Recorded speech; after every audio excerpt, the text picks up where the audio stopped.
Proyekto Helmo.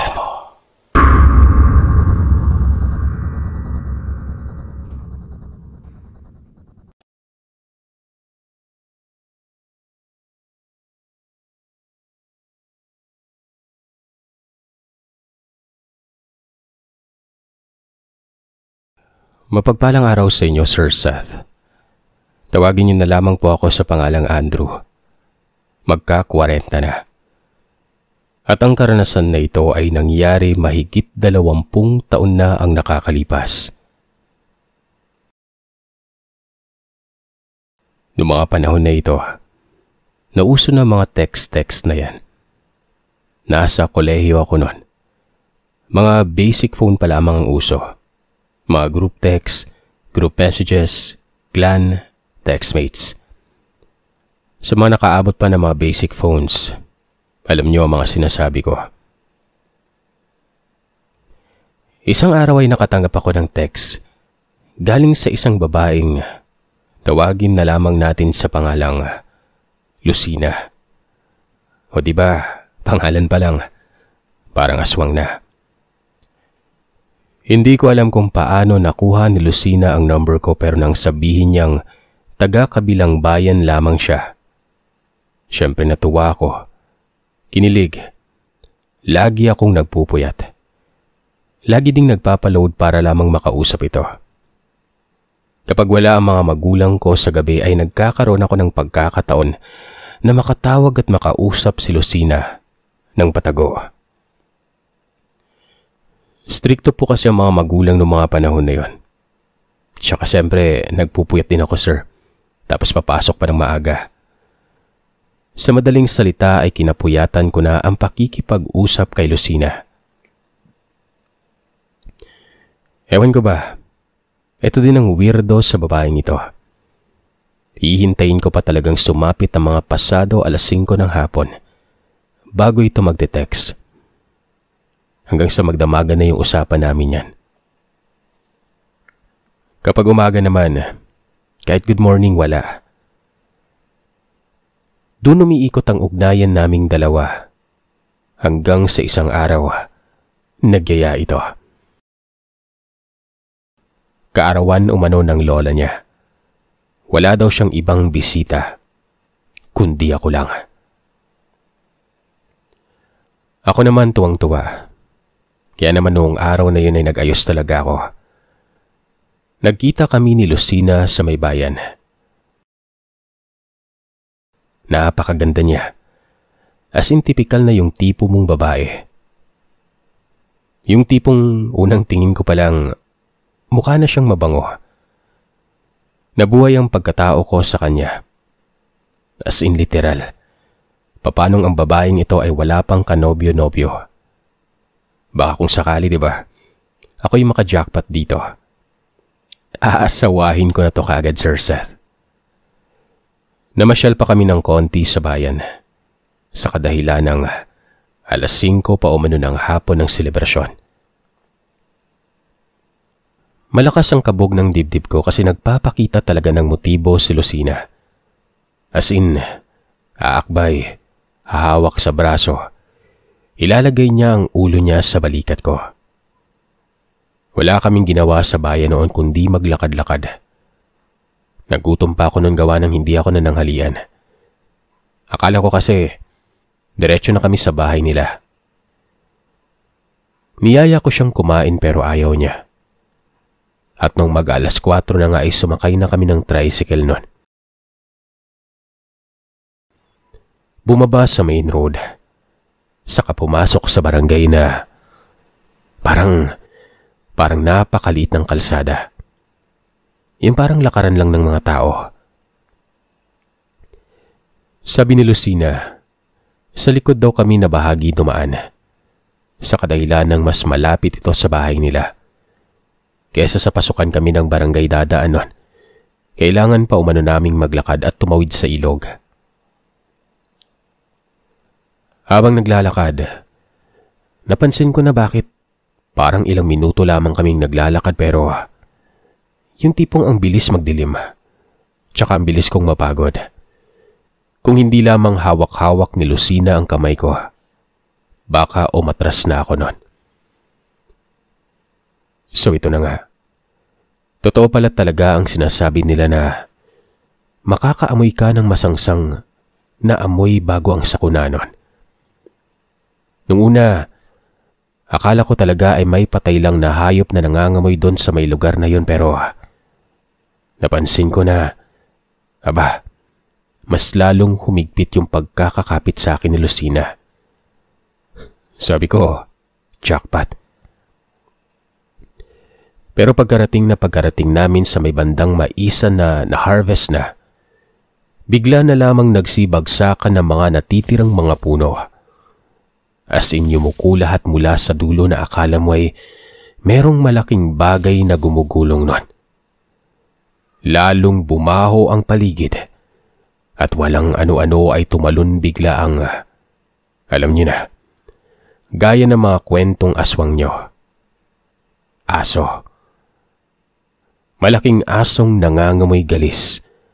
Galisin pero literal na malaki na halos muntik nang maging kasing laki ng kalabaw. Ang parang mayinhin na si Lucina ay biglang nagmura nun. Para siyang nagwawala na hindi ko maintindihan. Hindi siya nagulat o natakot sa nakita, pero alam mo yung irritable siya, yung naiinis. Habang umaangil ang aso ay hindi inaalis ni Lucina ang tingin niya dito. Maya-maya ay tumitig sa akin yung aso. Akma itong lalapit habang napapansin ko na namumula ang mga mata nito. Humarang si Lucina.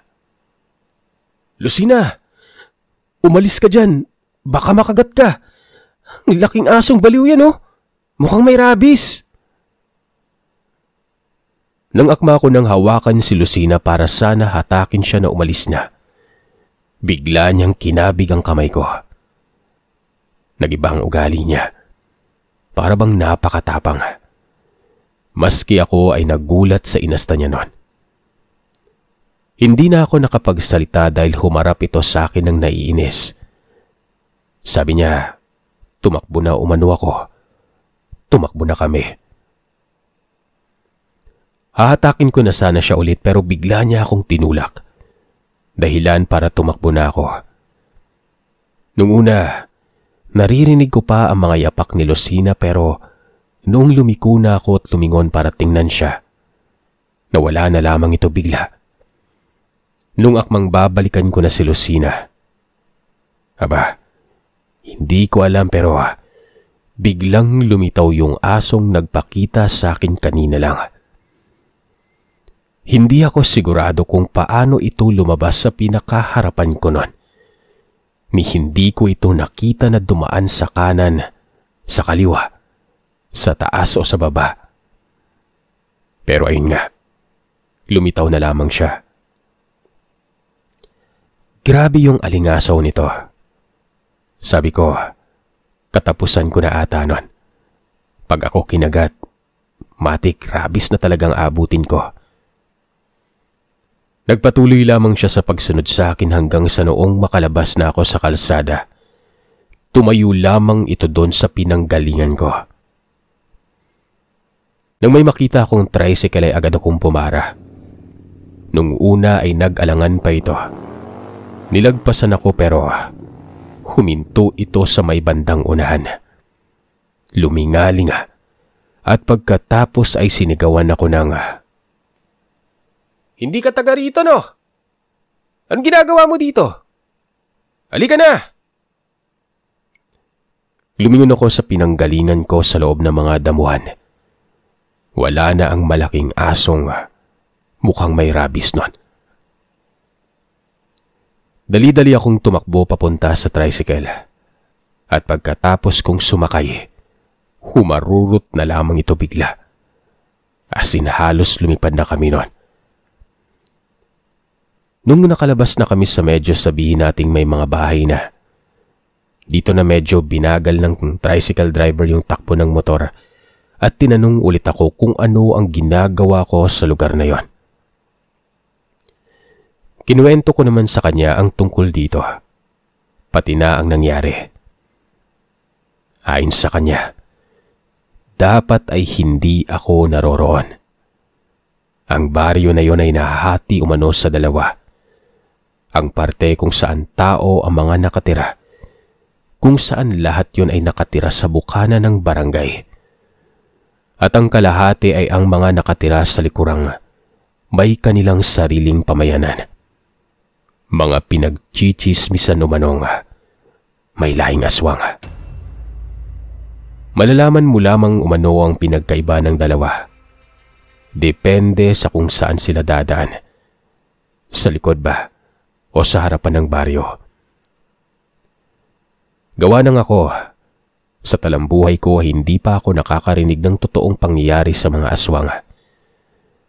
Medyo nangilabot ako kasi nga naman may mga barangay na pinaghihinalaang ganon sa bayan namin, pero syempre sa edad ko na yun, Sir Seth, maniniwala pa ba ako?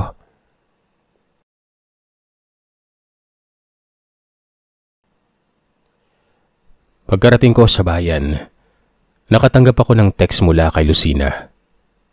Meron na kasing signal nun. Ayon sa kanya ay nakauwi na umano siya. Mag-iingat umano ako at mag-usap na lamang kami kapag nagka-oras o kapag nagkaroon din siya ng sapat na signal doon sa tinitira nila. Doon din ako takang-taka, Sir Seth.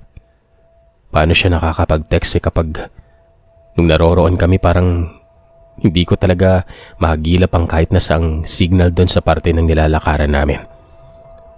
Pero syempre baka sa bahay nila, diba? Kinamusta ko siya kung inano ba siya ng aso noon, pero hindi na siya nag-reply. Hindi ko na inabala pang sarili ko patungkol sa nangyari dahil sa academics ko noon.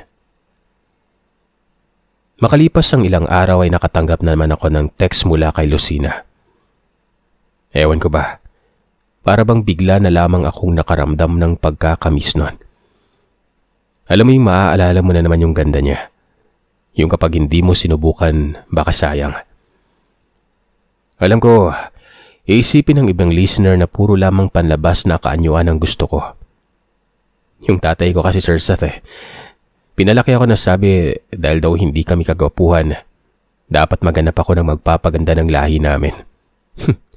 So ayun, nung time na nag-uusap ulit kami ay nalimot ko na yung kwento ng tricycle driver. Hindi ko alam kung talagang hindi ko lamang yung binigyan ng importansya o baka may ginawa si Lucina para malimot ko yon. Matagal-tagal na naman kaming magka-text nun. Hanggang sa niyaya niya ako.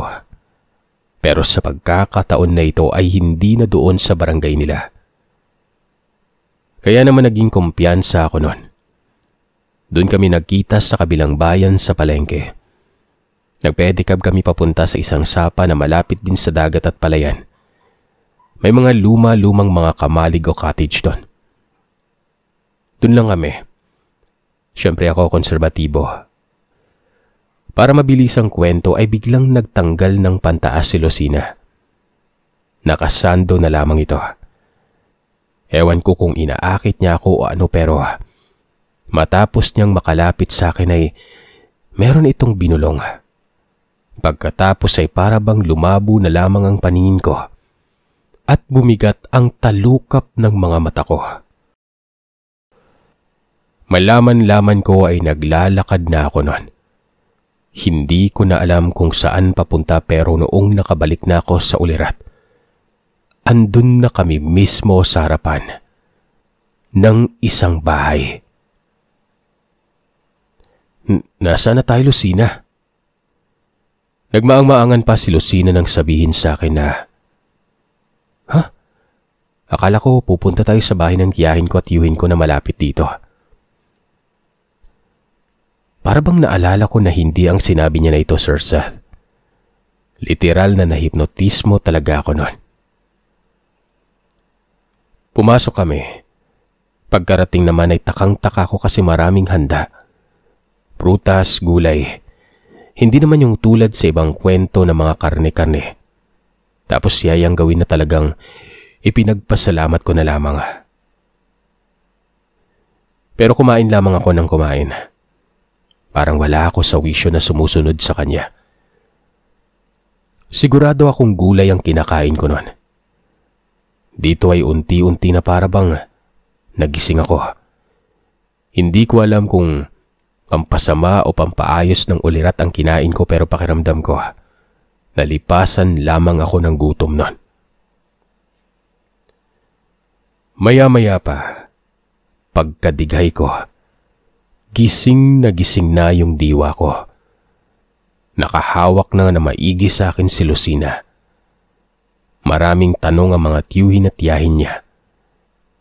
Tiningnan ko ang oras. Magdadapit hapon na.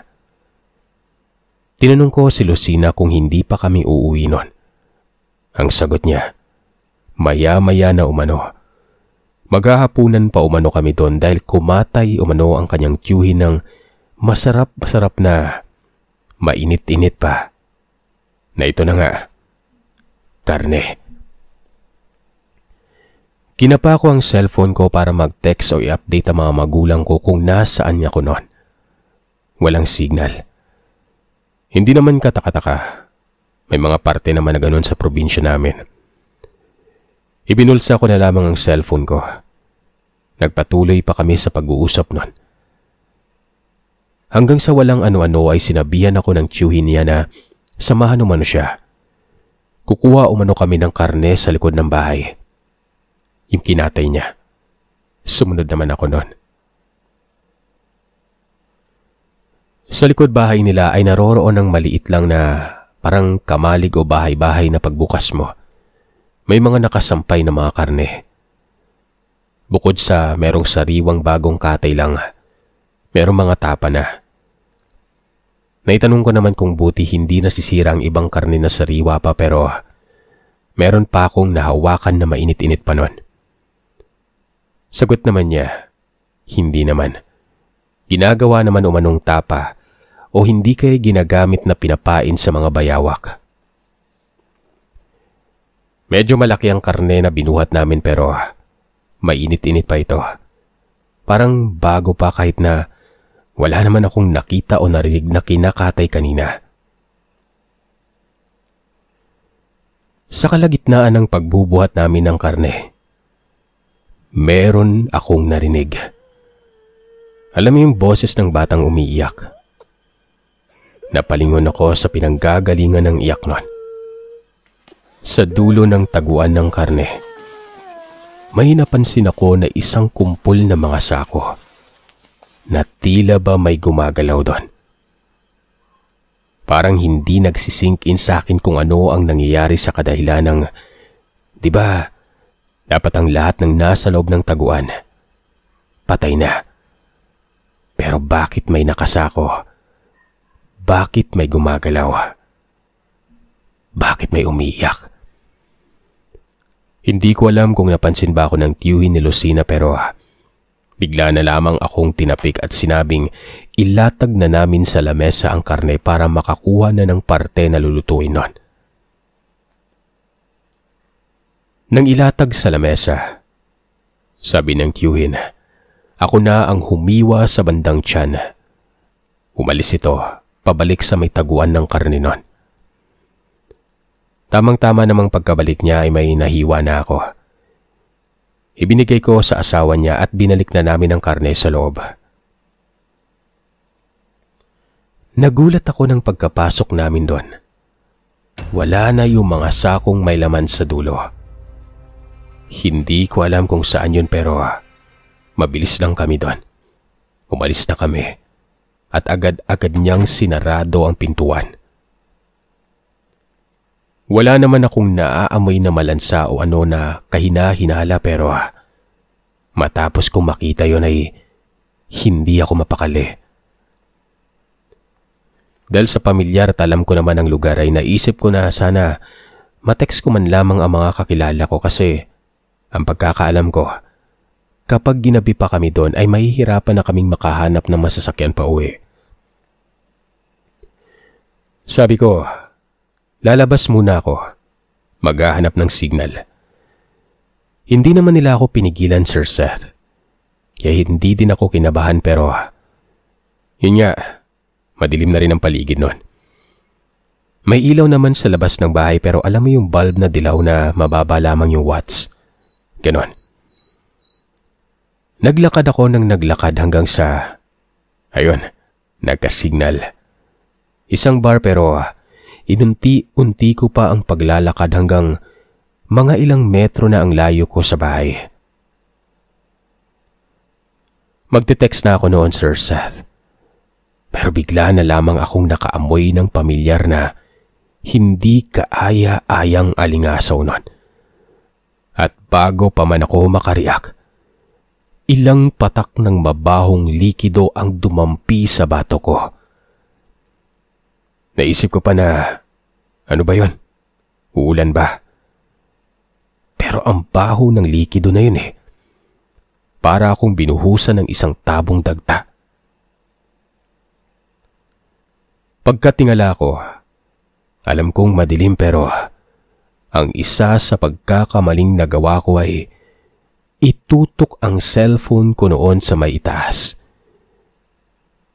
Ilang pulgada lamang sa pagitan ko ay yung aso.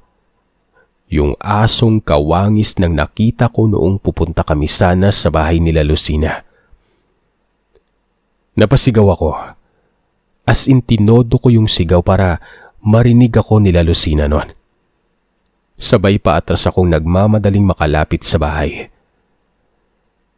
Tumalon ng nilalang mula sa punong sinasampahan niya.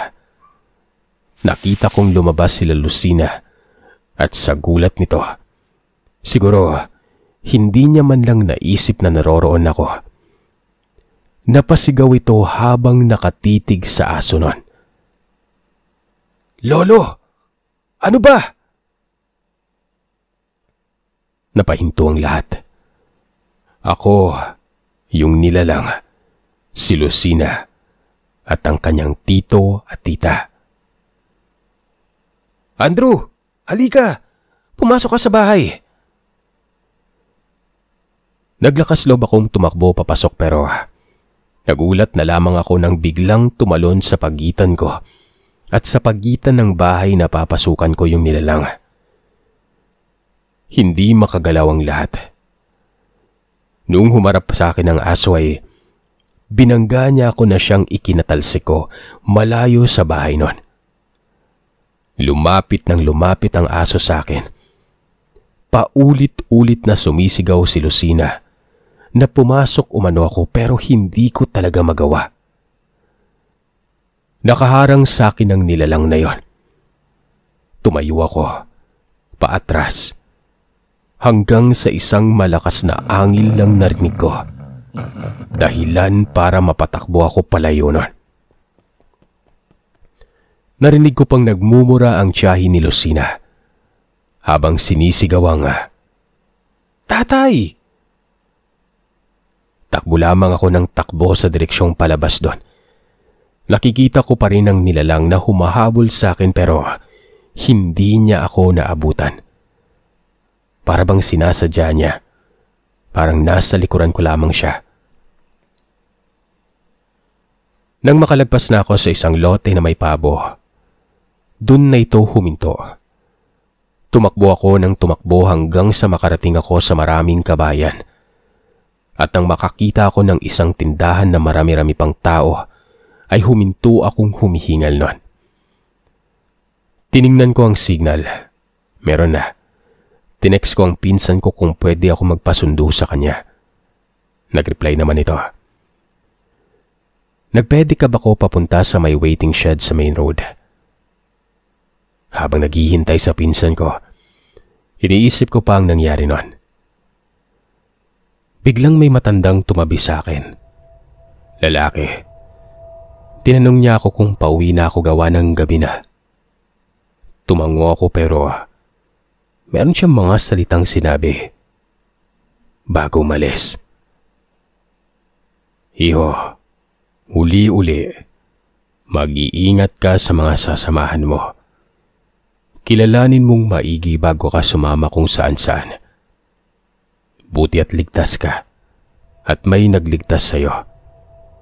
Kundi, Baka isa ka na sa mga karne na nakalambitin sa may kamalig. Sabay lakad nito palayo. Natulala ako nun. Nanindig ang balahibo ko. Ang ginawa ko ay doon na ako lumipat sa poste kung saan merong parang bahay-bahay ng tanod sa tabi ng palengke na sarado na. Hanggang sa dumating ang pinsan ko. Nung nakaangkas na ako at paikot na ang pinsan ko para makabalik nun, nakita ko ulit ang matandang lalaking nakatayo sa poste sa may unahan. At hindi ako pwedeng magkamali, Sir Seth. Katabi niya nun, walang iba kundi si Lucina. Nanlilisik at galit na galit ang mga mata nito na tila nagpipigil habang hawak-hawak siya ng matanda sa braso na hindi ito makapalag. Gusto ko itong ikwento sa mga magulang ko pero hindi ko nagawa. Sa mga pinsan at tito ko nakaklose ko ito nasabi.